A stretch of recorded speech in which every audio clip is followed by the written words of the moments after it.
Olá, meu nome é Emiliano João, eu sou teólogo e hoje eu quero trazer esse vídeo para vocês em reação a um vídeo de um suposto pastor que está rodando nas redes e em que esse indivíduo começa o seu vídeo dizendo: pergunta que todas as pessoas fazem e o pastor tem que se virar. E em seguida ele diz que as pessoas sempre perguntam de onde vem o negro. E num tom de deboche, o pastor responde: o negro vem do branco. Né? É importante a gente fazer esse vídeo por quê? Porque há uma narrativa, né, dizendo que a cor não importa ao lermos os textos bíblicos. A cor não importa ao lermos os textos bíblicos. Né? O problema é que os mesmos defensores dessa narrativa são os mesmos que difundem discursos racistas, né? E, por mais absurdo que pareça, fundamentam esses discursos racistas com base no texto bíblico, né? Esse vídeo não temos a pretensão de ser muito longo, então eu vou atacar os pontos mais importantes, né, que foi difundido a partir desse vídeo. A fundamentação desse pastor, né, de que o negro vem do branco, eu acho que esse momento você já deve imaginar, né? É sobretudo Gênesis do capítulo 7 ao capítulo 8, né? Que fala sobre o dilúvio, né? É engraçado que quando a gente quer falar sobre a origem da humanidade, teologicamente, a gente começa em Gênesis 1, né? Quando falamos a origem da criação, a relação mito da criação, ou se queremos apenas a origem do ser humano, a gente fala em Gênesis 2, né? E aí nós veremos que o ser humano, segundo o mito da criação, Deus criou o ser humano, né, a humanidade, né, da terra, né? É o texto bíblico, né, a palavra hebraica é Adama, né? Criou Deus da terra o ser humano. Isso dá margem para nós falarmos se o primeiro ser humano é negro ou é branco? Não. O texto bíblico não deixa evidente em nenhum momento se o primeiro humano, né, que Deus criou era branco ou negro. Mas uma coisa o texto bíblico deixa evidente: que Deus fez a humanidade conforme a sua imagem e semelhança. É isso que o texto bíblico deixa. A partir daí, é aceitável teologicamente de que a humanidade seja branco, negro, vem de Deus. Mas isso não vem a caso, né? O texto bíblico que ele utiliza é sobre o dilúvio. Por que ele utiliza o dilúvio? Porque a narrativa bíblica mostra que após o dilúvio houve apenas Noé, sua esposa e seus 3 filhos e respectivas esposas, né? E a partir desse se originaria uma nova criação, né? Uma nova humanidade nesse aspecto. E o texto bíblico não diz qual é a cor de Noé. O texto bíblico em nenhum momento deixa isso evidente. Qual é a cor de Noé? O texto bíblico apenas diz sobre os 3 filhos e a partir daí nova origem deu-se, né? Que foi Cam, o Sem e Jafé, né? E com esses estaria aí categorizado a origem da humanidade. Mas em nenhum momento o texto bíblico afirma, por exemplo, a partir de categorias racistas, que esses povos ficaram brancos ou ficaram negros por conta do sol, ou de terem queimado devido ao grande sol que aí fazia. Muito menos o texto bíblico diz que esse povo era branco e, por ser branco, dirigiu-se até a Europa e da Europa ficou ainda mais branco. Então, em nenhuma parte nós encontraremos esse discurso. Tudo que nós fizermos sobre isso, nós estamos apenas inferindo nossos pretextos racistas sobre a Bíblia. Esses pretextos racistas não é de hoje, não é novo. Esses pretextos racistas a gente já encontra já lá desde as primeiras formulações racistas do século XVII, né? E que vai ser bastante reformulado no século XIX, né? com as teorias na qual o pecado dos africanos, da maldição dos africanos se originou primeiramente, até alguns colocam em Caim, né? A partir do sinal que Deus dá a Caim. O grande problema é que quando nós lemos o texto bíblico, vemos que em nenhum momento o texto bíblico fala que Deus colocou o sinal da negritude em Caim, né? Nós não encontramos em nenhuma parte isso, né?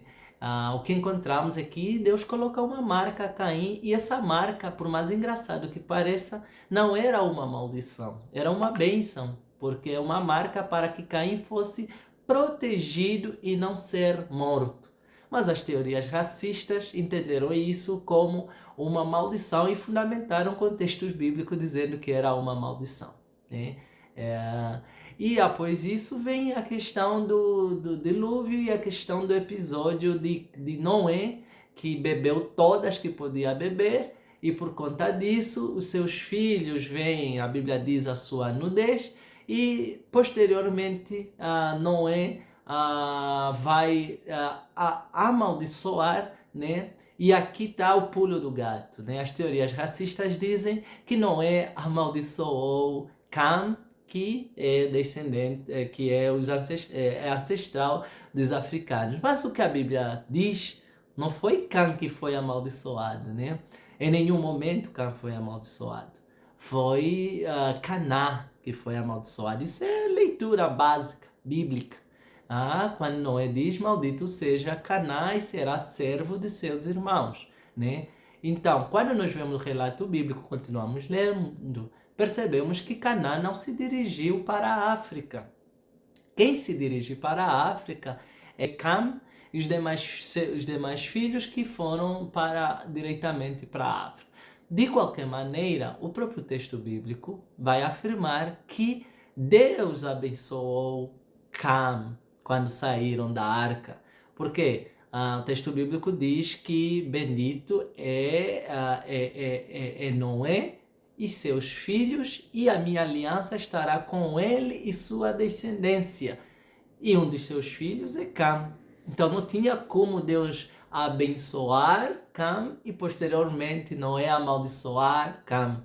Em nenhum momento o texto fala isso, a não ser por uma teoria racista que nenhuma fundamentação bíblica tem, né? Esse é o primeiro passo. O segundo passo, dizendo claramente, a fala desse pastor, ela é cheia de uma tal ignorância. Por quê? Porque cientificamente, não vemos nenhum cientista que vai colocar os negros vindo dos brancos. Isso é completamente infundável, né? Até pelo contrário, quando nós fazemos um pouco de ciência, nós percebemos que os primeiros seres humanos a habitarem a Terra foram africanos. Os primeiros seres humanos a habitarem a Terra foram africanos. É a partir daí que depois, anos e anos mais tarde, surgiriam outros povos, né? Então, isso é ridículo tanto do ponto de vista científico quanto do ponto de vista teológico. Mas uma outra fundamentação que esse pastor utiliza é Jeremias 4. Ele usa sobretudo o 8 para dizer que os primeiros humanos eram brancos e depois foram queimados pelo sol e tiveram muito sofrimento, e a partir do sofrimento a sua pele se tornou como carvão e grudou nos seus ossos. Percebem o nível da loucura? Isso só é perceptível assim, o nível da loucura. Porque quando você vê o texto bíblico, o que o texto está a falar é sobre Jerusalém.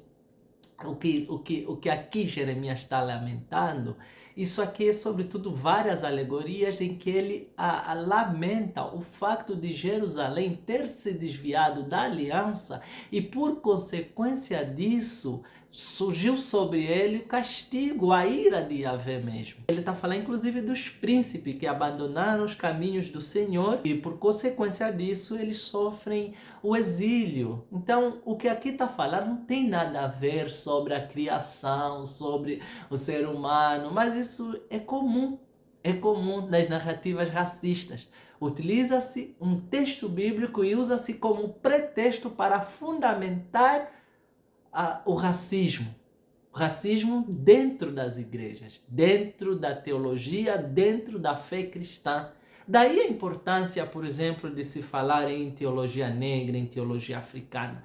Por que nós falamos sobre isso? Nós falamos sobre isso precisamente porque tem esses discursos que fundamentam o racismo religioso, esses discursos que fundamentam todo tipo de morte do ser, esses tipos de discursos que não se dão nem o trabalho de ler o texto bíblico literalmente só. É só ler literalmente, entender a gramática, entender literatura, entender português. Há coisas aqui que é só questão mesmo de português, é só de leitura, nem é teologia. Então, precisamos entender sobre isso, né? Precisamos compreender que ao ler o texto bíblico não existe neutralidade. Não existe neutralidade. E muitas das vezes a gente está a levar ou perpetuar o racismo dentro das nossas igrejas. Quando nós fazemos a leitura bíblica, para fechar aqui, porque já está mais longo do que eu queria, quando nós fazemos a leitura bíblica, a gente precisa compreender alguns princípios básicos, sobretudo quando queremos aliar a negritude e a teologia. Se nós queremos ser fiéis ao texto bíblico, nós veremos que, do ponto de vista geográfico, nós veremos que esses povos eram, sobretudo, povos afro-asiáticos. A partir dessa concepção de afro-asiático, não tem nem abre nem margem de trazer essas categorias da branquitude que tem sido apresentada aos textos bíblicos, tá? Em nenhum momento, em nenhum momento. E a outra coisa que nós precisamos compreender ao ler isso, ao ler a Bíblia, é entendendo a partir de um contexto. Nós não podemos mais aceitar de nenhuma forma retirar um texto bíblico, por exemplo, conforme esse pastor faz, no Jeremias, em Lamentações de Jeremias, capítulo 4, versículo 8, lê-se de forma mais errada possível, sem analisar o contexto, sem analisar as condições, a situação, a finalidade do texto, e apenas fundamentamos a nossa mentalidade racista para responder às perguntas que todo mundo faz e o pastor tem que se virar. Literalmente o pastor se virou e se virou erradamente. Quando a gente está na posição de pastor, a gente precisa entender que a gente está a falar para um público, a gente está a falar para pessoas que têm uma fé, a gente está numa situação que as pessoas nos respeitam. Então precisamos, sobretudo, ter isso em consciência. Não podemos difundir mentiras. Por quê? Porque biblicamente a gente sabe, né? O pai da mentira é o diabo. Então a gente precisa ser fiel aos textos bíblicos, fazer jus, né? De que somos chamados por um Deus, né? Em que nele não se encontra mentira alguma, né? Nele não se encontra mentira alguma. E que o seu chamado é para a promoção da vida, não mais para decisões, intrigas, calúnias, mentiras. Nosso Deus nos chamou, sobretudo, para a manutenção e a perpetuação da vida, né? E é com essa vida que nós temos compromisso a falar a verdade, inclusive quando nós lemos os textos bíblicos.